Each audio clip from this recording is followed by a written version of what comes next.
If you're watching this video, then you're probably trying to get closer to God.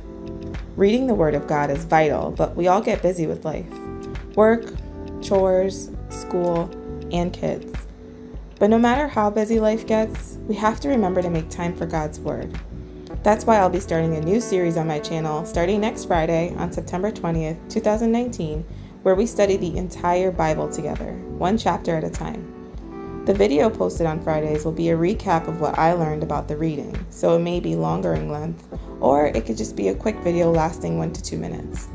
This way we can all keep each other accountable to reading His Word and growing closer to Him. Next week we will start at Genesis chapter 1, so let's all read through it throughout the week and check in with each other on September 20th when the series will begin. I hope that this becomes a more interactive experience over time as we can all share with each other what we've learned in the comments section. If you're not interested, that's okay. Just skip over the videos that are posted every Friday. And if you are interested, share this video with your friends and family who might also be interested. And let's read God's Word together. I'll see you next week.